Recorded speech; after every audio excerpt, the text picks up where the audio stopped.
A gente tem caminhado já nos últimos domingos em 1 Pedro. Hoje é o último sermão, é a última palavra, a última meditação em 1 Pedro. Estamos no capítulo 5, faremos hoje os versos 5 a 9. Creio que já no próximo domingo voltaremos a Atos, que é o livro que estávamos a estudar antes dessa entrada em 1 Pedro.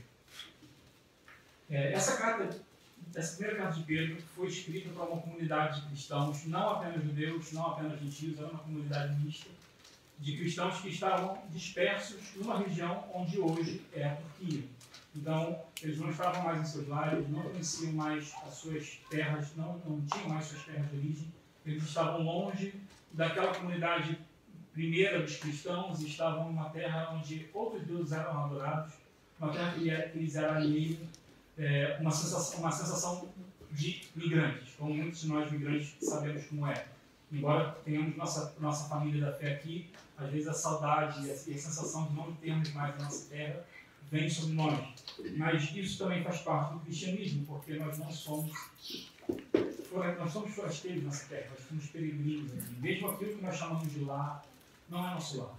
Nós temos um lar que nos foi preparado, nos está a aguardar por causa de Cristo Jesus. E essa carta tem uma peculiaridade nesses versos em que lemos de Pedro, que vamos ler a seguir, porque eles, de alguma forma, eles falam muito conosco hoje. Não é preciso fazer muito esforço para vermos que o mundo não está aquelas mil maravilhas, as coisas não estão tão fáceis. Embora aqui em Portugal, graças a Deus, pela misericórdia dele, as coisas tenham melhorado suficientemente para que amanhã possamos prosseguir para a terceira fase do desconfinamento, do novo desconfinamento. Em alguns outros lugares do mundo, não é essa a realidade. Eu, particularmente, tenho essa uma semana extremamente difícil, de ter perdido pessoas que eram próximas a mim, de ver pessoas que eu conheci partirem por causa dessa doença. E assim, é muito complicado, porque lá no Brasil as coisas estão cada vez mais a chegar perto de nós. Não está distante.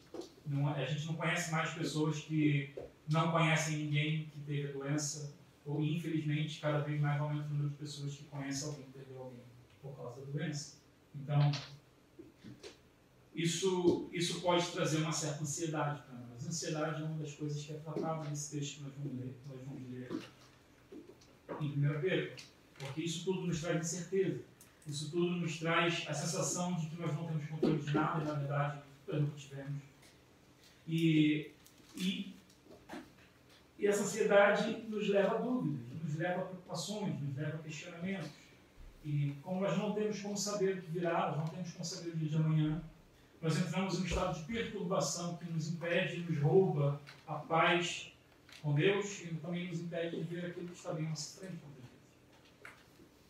Para entendermos melhor o que o texto nos diz sobre não apenas a ansiedade, mas também sobre humildade, sobre fé, sobre outros assuntos, como já falei, nós vamos abrir agora em 1 Pedro 5, vamos ler os versos 5 a 9. Apenas uma nota. O pastor Jonathan já tratou do versículo 5 na última semana, só que essa parte de conselhos gerais que Pedro diz a toda a igreja, não é apenas o conselho aos presbíteros, também não é apenas a parte do conselho aos jovens, que está nesse versículo 5, mas os conselhos gerais a toda aquela igreja, todas as pessoas comuns que lá congregavam, começam no verso 5. Então, voltaremos a ele agora. Leiamos então. Verso 5. Rogo igualmente aos jovens, sejam submissos aos que são mais velhos. Outro sim, no trato de uns com os outros, cingi-vos todos de humildade, porque Deus resiste aos soberbos, contudo, aos humildes concede a sua graça.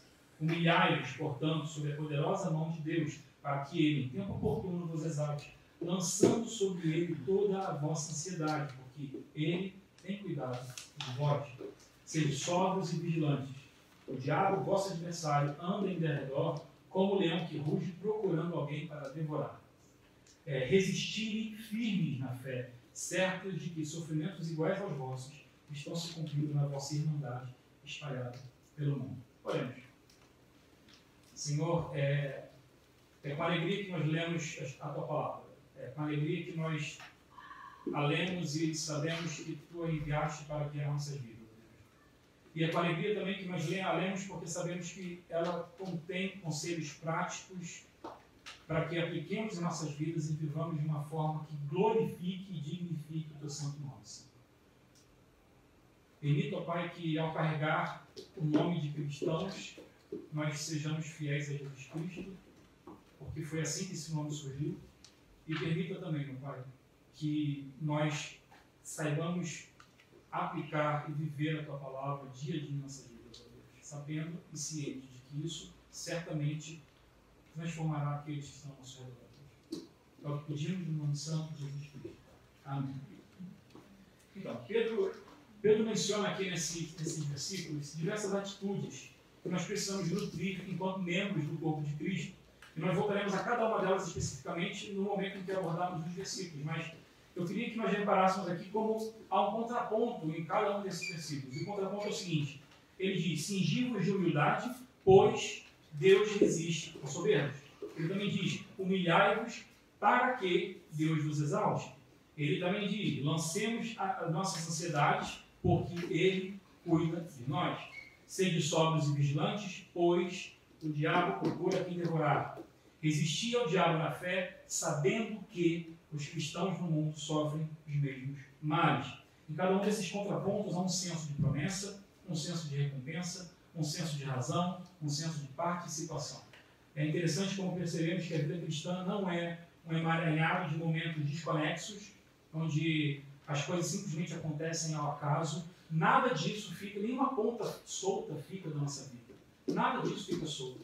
Tudo tem um propósito. As coisas acontecem porque Deus é soberano, porque Ele é nosso guia, porque Ele escreveu assim, porque cada um, como diz o Salmo, cada um dos nossos dias está escrito no seu livro. Isso, e por mais que algumas pessoas usem isso para dizer que Deus é maquiavélico, porque Ele controla as pessoas de tal forma, eu não consigo olhar para isso e não me maravilhar na graça do nosso Senhor em saber que cada um dos meus dias foi escrito no livro dele. Inclusive o dia em que a minha vida estaria rendida a Jesus Cristo, cada um de nós teve esse dia escrito, foi determinado por Deus. Isso é maravilhoso, isso é fantástico, ver que Deus é tão atento aos detalhes, é tão preocupado com nossas vidas, que Ele faz com que cada um dos nossos momentos tenha esse peso de que foi determinado por Deus. Por mais que nós tenhamos responsabilidade por aquilo que fazemos e também deixamos de fazer. Isso não é culpa de Deus. Quando pecamos, não é culpa de Deus. Quando não agimos da forma que Deus queria que nós agíssemos, isso não é culpa de Deus. É nossa responsabilidade. E nós devemos sentir esse peso de responsabilidade quando não tratamos das coisas e dos assuntos do Senhor como Ele determinou que assim fossem tratados. Então, por mais que muitas vezes nós não percebamos essas relações, esses fios, nos momentos em que nós nos estamos a viver, é importante ter a certeza de que eles existem. Há essa relação. Há essa relação. E também, por mais que muitas vezes nós não tenhamos a resposta para algumas coisas aqui nessa vida, por mais que algumas respostas fiquem por ser respondidas, fiquem ainda uma vírgula ali, é certo, é fato, teremos as respostas que precisamos no momento que encontrarmos com Deus. Porque lá a nossa satisfação será plena, seremos plenamente satisfeitos. Encontraremos o sentido da nossa vida nele. E entenderemos o que aquele quadro queria dizer. Tem um músico brasileiro, tem Marcos, ele tem uma música chamada Tapeceiro. Essa música é muito bonita, porque ela faz a referência de alguém que faz uma obra de tapeçaria. Quando a gente vê pelo lado onde está os fios estão sendo cozidos ali e costurados, a gente não percebe o que está acontecendo. Mas quando a gente vira a obra ao contrário, a gente vê o lado certo da obra. A gente vê com tudo aquilo, pinta um quadro belo e perfeito, com todas as cores definidas, e os cinzas têm o lugar certo na nossa vida, e o colorido também tem o lugar certo na nossa vida, e tudo isso é para a glória de Deus. Os dias cinzas na nossa vida também, os dias em que choramos também servem para a glória de Deus, por mais que a gente não entenda como muitas vezes, mas eles servem para a glória do Senhor. Então, Pedro escreveu essa carta para cristãos em geral. Não havia apenas judeus, não havia apenas gentios, era uma comunidade mista com judeus e gentios que viviam numa terra que não era propriamente a sua. Eles fizeram daquela terra a sua casa, mas não era a sua terra. No caso, as igrejas, e não apenas uma igreja só, as igrejas da província onde hoje é a Turquia. É interessante vermos como essa lista que o apóstolo Paulo enumerou aqui, que a gente acabou de ler, ela é muito aplicável, é uma lista prática, ela é aplicável à vida daqueles cristãos naquele momento e ela também é aplicável à nossa vida hoje. Porque como peregrinos e participantes de uma igreja local, no caso da Igreja da Graça, uma igreja global, no caso a igreja de Jesus Cristo, e também uma igreja eterna, porque a igreja não começou conosco, não começou com a fundação da Igreja da Graça e não terminará com a nossa morte. A igreja será perpétua até o dia em que Cristo vier e renovar todas essas coisas, e der o reset no mundo e fizer novos céus e nova terra para a glória dele. Até lá, é uma igreja eterna, uma igreja que existe desde a eternidade. Nós precisamos nos lembrar das promessas, do zelo, do cuidado do nosso Senhor por nós. Porque a igreja foi cuidada por Deus. A igreja permanece sendo cuidada por Deus. E a igreja será cuidada por Deus. Não houve um momento em que Deus virou as costas para a igreja. Nós, como igreja, e aqui membros individuais dessa igreja, e também como participantes do corpo de Cristo, Deus cuida de nós, Ele zela por nós e tem promessas para a nossa vida. E ele faz isso de uma forma que nós vivamos vidas dignas de Jesus Cristo, guardando os seus mandamentos e orando uns pelos outros, mesmo por aqueles a quem nós nem mesmo conhecemos. Então, voltamos ao texto, agora, pegando parte por parte, pensando por alguns instantes em cada um desses pontos que nós falamos, como eles são apresentados e a relação que eles têm com a nossa vida. O verso 5, novamente, diz o seguinte: rogo igualmente aos jovens, sejam submissos aos que são mais velhos. Outro 5, no trato de uns com os outros, cingivos todos de humildade, porque Deus resiste ao soberbo, contudo aos humildes concede a sua graça. Na semana passada o pastor Jonathan já falou desse verso, e a primeira parte dele é um conselho que Pedro dá aos jovens. Jovem, você deve ouvir os mais velhos. Da mesma forma que todos nós temos o grande mandamento de honrar pai e mãe para que os nossos dias na terra sejam prolongados, aqui também é uma ordem do apóstolo para aqueles jovens. Jovens, obedeçam os mais velhos. Há uma razão pela qual os cabelos brancos existem, no caso a barba branca também. Há uma razão por isso. Eu não estou pedindo que ninguém me obedeça, não é esse o caso. Mas há uma razão pela qual Deus dá sabedoria àqueles que viveram mais tempo. Nós devemos ouvir essas pessoas. Devemos respeitar essas pessoas. Talvez elas tenham menos tempo de caminhada no corpo de Cristo do que nós. Talvez nós, alguns mais jovens até, tenham nascido na igreja e tem aqueles irmãos mais velhos que se converteram já na caminhada. Nós devemos, ainda assim, o respeito deve existir. Deve existir. É um mandamento que o apóstolo diz aqui, nessa carta, nós também devemos obedecer isso. Mas, a seguida, ele inicia os conselhos gerais daquela igreja. E aqui, como eu disse, não é uma igreja de gentios, não é uma igreja só de judeus, é uma igreja mista. Então, esses conselhos são para homens, mulheres, judeus, gentios, idosos, jovens, crianças, para todo mundo. E o primeiro apelo que ele faz é um apelo à humildade. A humildade é uma característica muito forte do mundo. Eu talvez diga que é aquilo que nos diferencia do resto de qualquer outras religiões, por causa do exemplo de Jesus Cristo. Quando Paulo escreve em Filipenses 2, ele nos fala acerca dessa realidade da humildade de Jesus de uma forma linda, de uma forma poética e de uma forma grandiosa. Paulo diz o seguinte: ele diz que nós devemos ter o mesmo sentimento que houve em Cristo Jesus. Porque Cristo, sendo Deus, não julgou por usurpação ser igual a Deus algo a que devia apegar-se, e abrindo mão, esvaziando-se de si mesmo, tomou a forma de servo. Esse é o nosso maior exemplo de humildade. Nós temos o próprio Deus abrindo mão de sua glória, abrindo mão do louvor incessante de anjos para vir à terra, nascer numa manjedoura, num lugar que nenhum bebê nasce. Nenhum bebê nasce numa manjedoura. Manjedoura é o lugar onde o feno está lá para os animais comerem. E foi lá que Jesus foi embalado pela primeira vez. Não havia lugar para Jesus nascer. Não havia lugar para Jesus vir a esse mundo. Jesus veio da forma mais humilde possível. Ele viveu da forma mais humilde possível. Ele morreu da forma mais humilhante possível. Para que fosse um exemplo para nós. Não foi à toa. Se Jesus viesse como rei, que era o que os judeus queriam, as coisas seriam completamente diferentes. O cristianismo seria outra coisa, seria um monstro. O cristianismo seria um monstro se Cristo fosse aquele rei terreno que eles desejavam naquele momento, que se sentaria no trono de Davi. Jesus é rei, sim, e tem um trono dele, que está sentado, comandando todo o universo. E esse trono é um trono que regerá a Nova Jerusalém no mundo quando todas as coisas forem feitas novas. Mas naquele momento, Jesus era um exemplo máximo de humildade, para que nós fôssemos seus imitadores. Quando Paulo diz, sejam meus imitadores, ele completa, porque eu imito Jesus Cristo. O exemplo que nós temos de humildade é de Jesus. Então Pedro diz assim, ele diz, cingivos de humildade. Cingir é um verbo que significa vestir, mas não só vestir. É como se você estivesse enrolado em alguma coisa, enrolado no tecido. É alguma coisa que cobre o seu corpo inteiro. A gente precisa se envolver de humildade, não é uma camiseta que a gente coloca, a nossa perna não está vestida de humildade. Nós estamos completamente uma túnica que cobre da cabeça aos pés. A humildade é a nossa vestimenta. Para que quando nós tratarmos com qualquer um, a humildade seja aquela primeira impressão que nós deixamos. Porque o nosso exemplo é aquilo que nós devemos fazer em Jesus Cristo.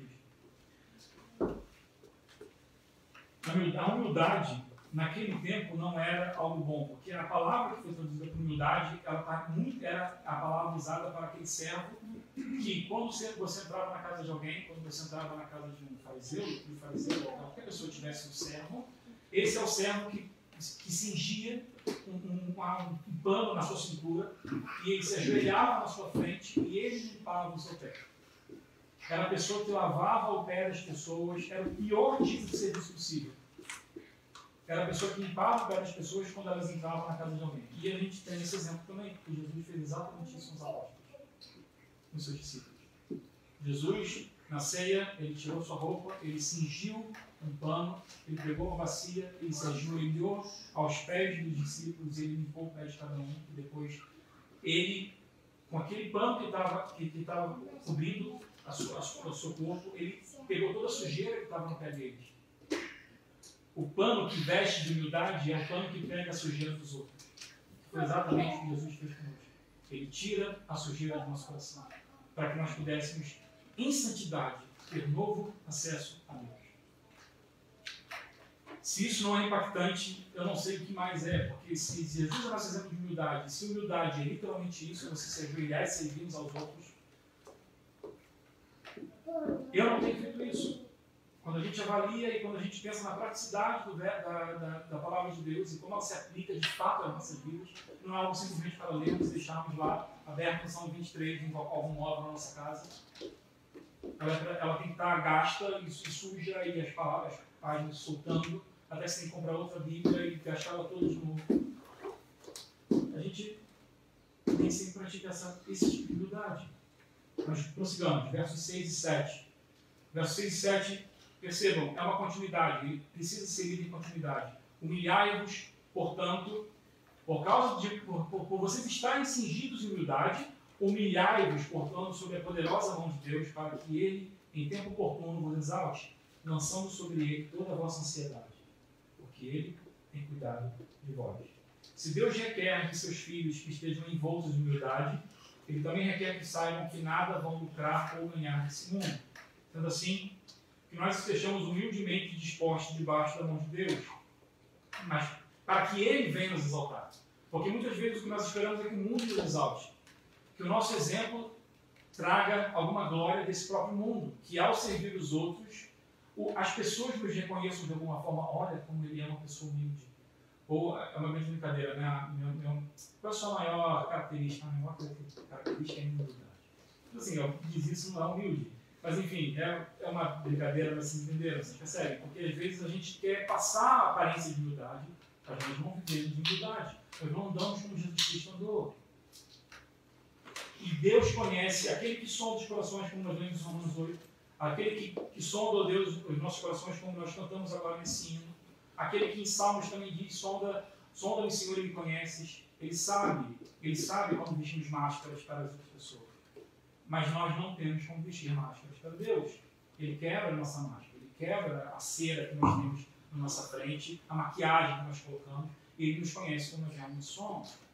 E aí é que, como dizemos aqui no Brasil, o bicho pega. Porque a gente não pode mentir para Deus.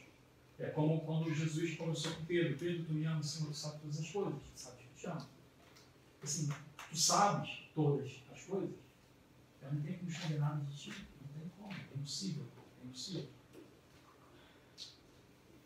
E aqui entra um ponto, porque a palavra de Deus fala em recompensa. porque a Bíblia diz que aquele que se humilha, Deus vai exaltar.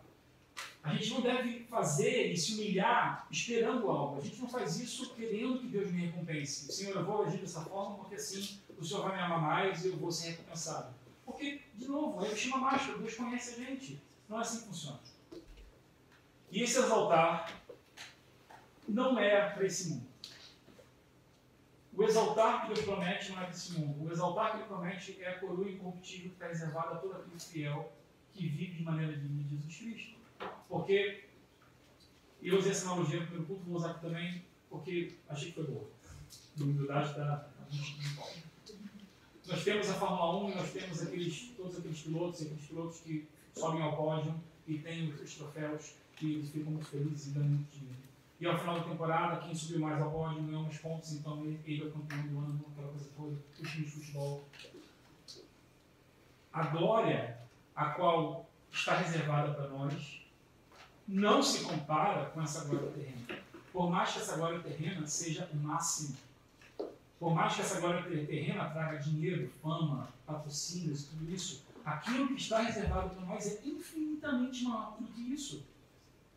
Porque, infelizmente, tudo aquilo que o Michael Schumacher lutou durante a vida, tudo aquilo acaba. A fortuna acaba e a saúde acaba.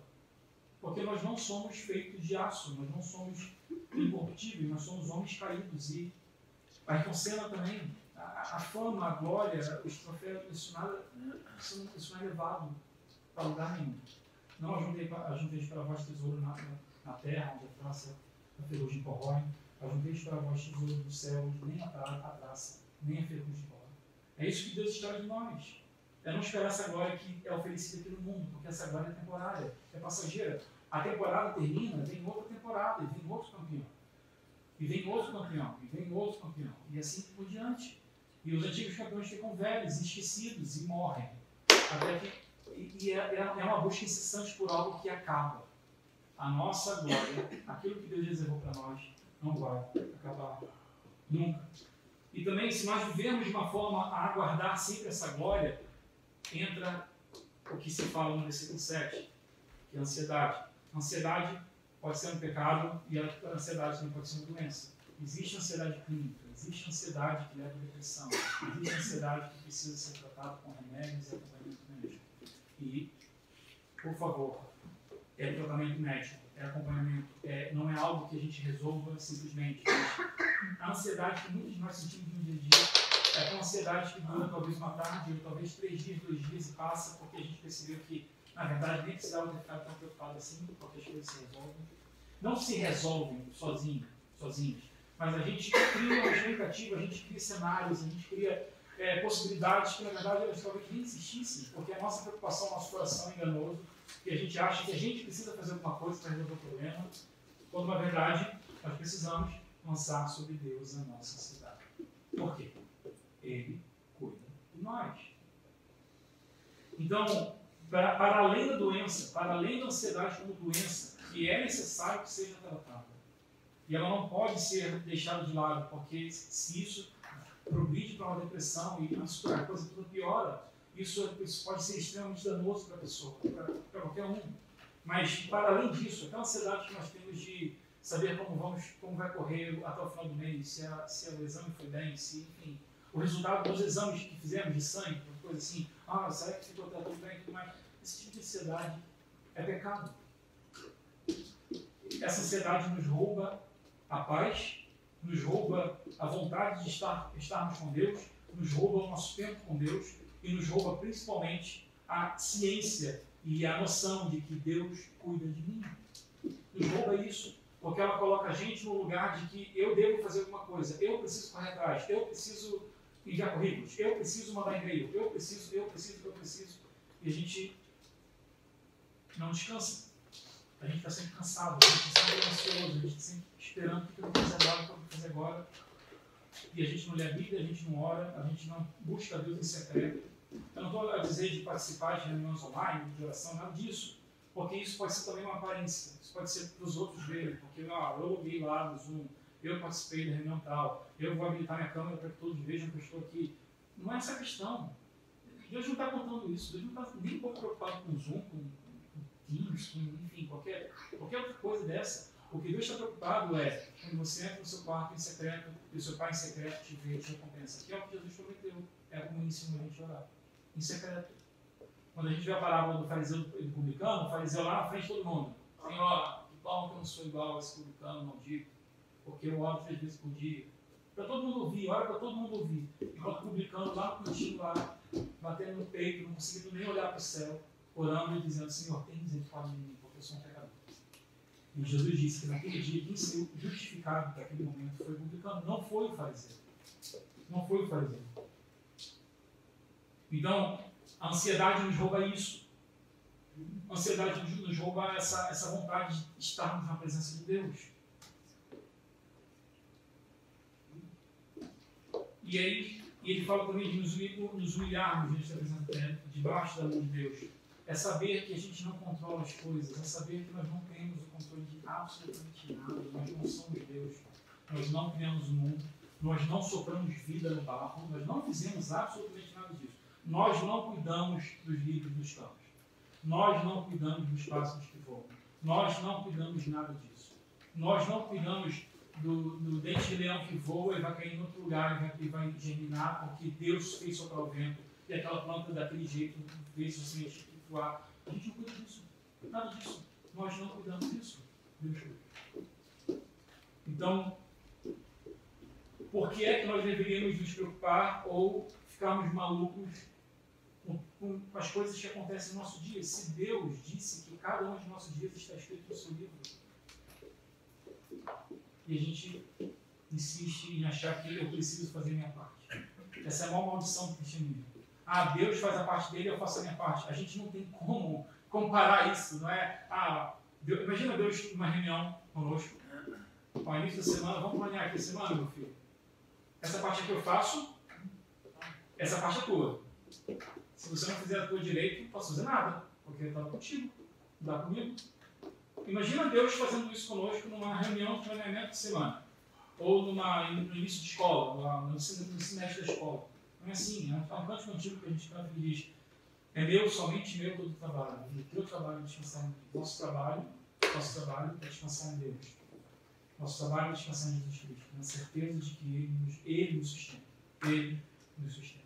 E talvez essas relações todas, daquilo que pode ser dado ou não pode ser dado, do controle das coisas, daquilo que pedimos de Deus. Será que aquilo que a gente pede para Deus, e a nossa sociedade também vem muito disso, que às vezes nós achamos que merecemos ou queremos coisas que talvez Deus não queira nos dar. E a gente busca coisas que talvez Deus não queira que nós busquemos. Olha, para você está reservado outra coisa. Mas a questão é que Deus cuida tão bem de nós que Ele nos dá aquilo que nós precisamos. E quem é pai sabe disso. Imagina um pai que alimenta o seu filho ou uma mãe, um pai que eu digo é a paternidade em si, tá? Pais e mães.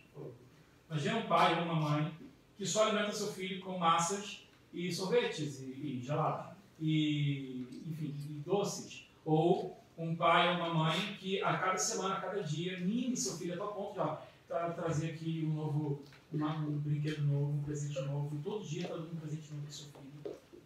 Isso não mostra que é um bom pai ou uma boa mãe. Talvez seja até um pai ou uma mãe negligente. Mas o bom pai e a boa mãe, às vezes, compra uma pizza para o filho jantar e todo mundo sorri e todo mundo fica feliz.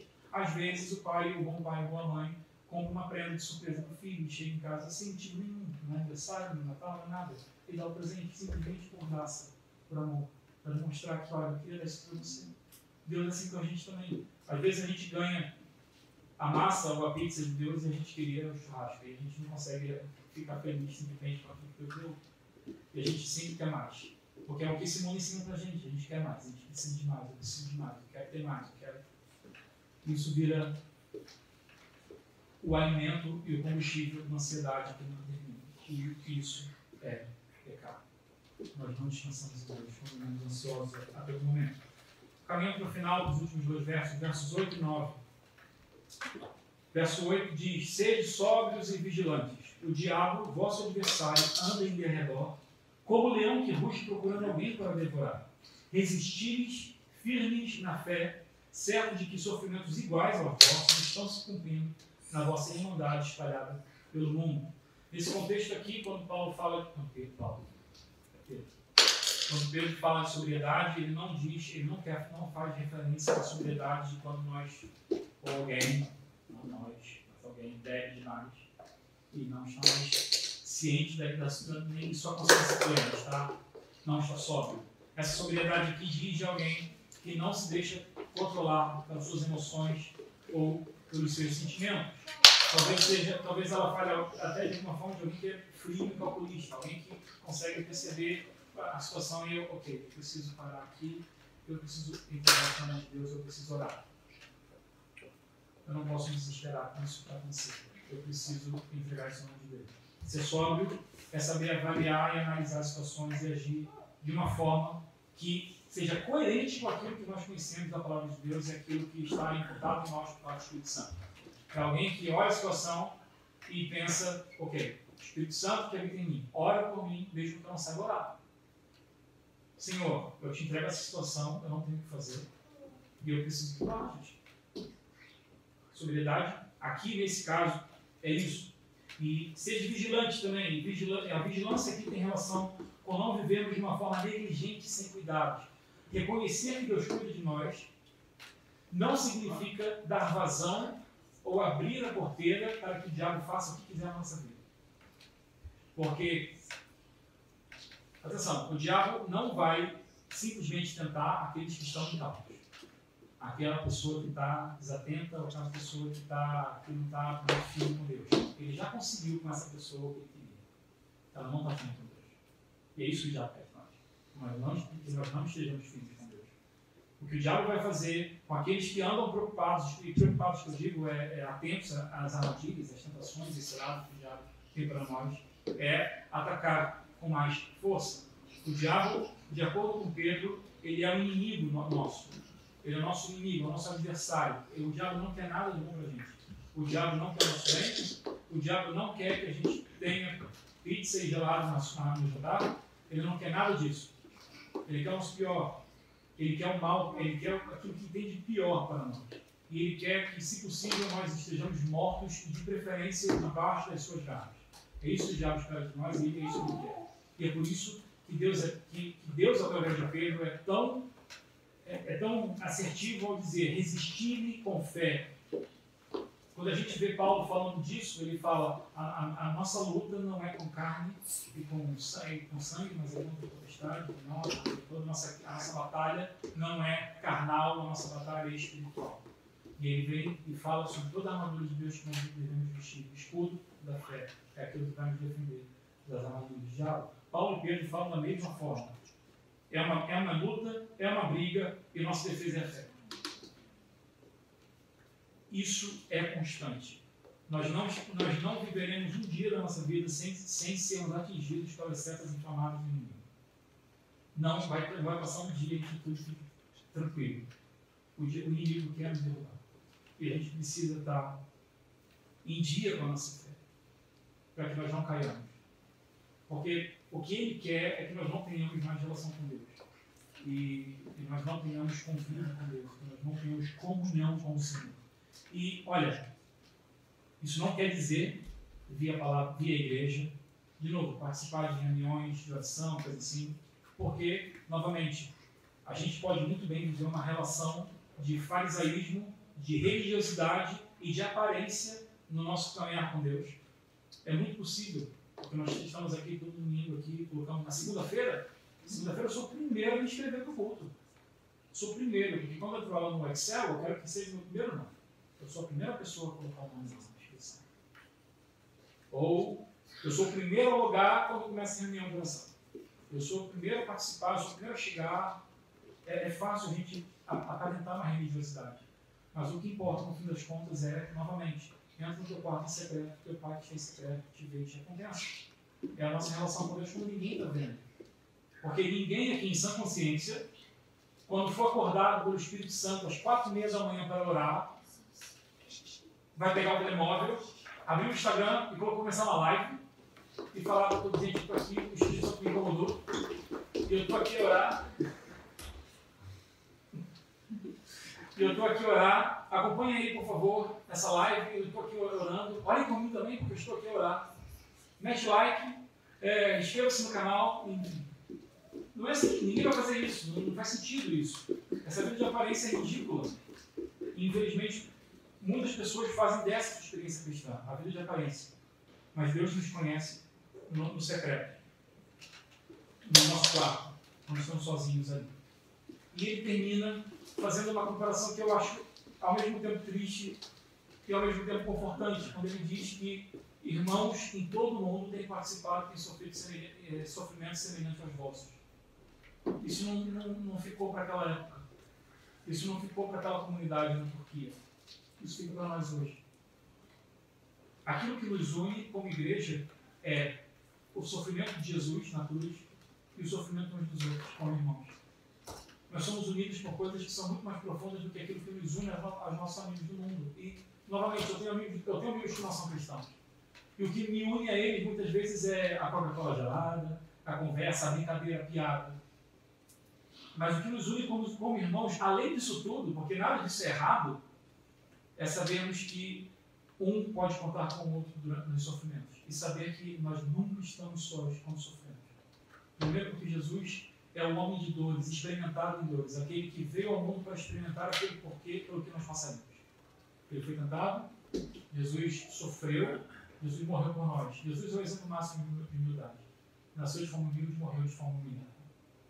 Mas irmãos nossos padecem sofrimento semelhantes aos nossos, e não entendo errado, não quero acrescentar a Bíblia, mas alguns padecem sofrimentos piores que nós.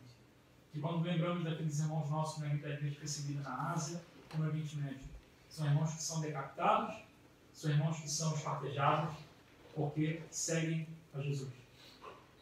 E quando nós lemos Hebreus, e nós vemos Hebreus dizer, o autor de Hebreus dizer que são pessoas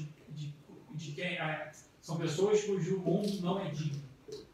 Pessoas cujo o mundo não é digno. O mundo não é digno daqueles que sofrem por Jesus Cristo. Não é digno. E aí eu pergunto, a Bíblia dizer que aqueles que sofrem por Cristo, o mundo não é digno dessas pessoas, existe glória maior do que essa?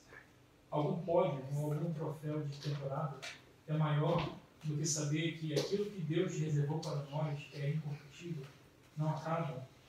Não é. Não há comparação. Então, encerrando pelo conteúdo dos versos, nós percebemos que aqueles cristãos tinham muito em comum conosco hoje. Eles precisavam manter-se fortes para prosseguir no caminho, assim como nós. Eles precisavam resistir às tentações, maldições, escárnios, zombaria e perseguição do inimigo, assim como nós. Eles precisavam andar em humildade, assim como nós. E eles precisavam confiar em Cristo, assim como nós. Nem sempre é fácil, e eu diria que na maioria das vezes é muito difícil, mas nós somos confortados em saber que mesmo em nosso sofrimento, nós não estamos sozinhos. Somos acompanhados por Cristo e somos acompanhados por irmãos que nós nem conhecemos em lugares que nós nem nunca visitaremos, que têm padecido dos mesmos sofrimentos. Tanto eles quanto nós precisamos crer e observar tudo quanto Cristo ordenar. E a gente vai fazer isso agora também com o ensino, crer e observar. Ficamos de pé para louvar o nosso Senhor.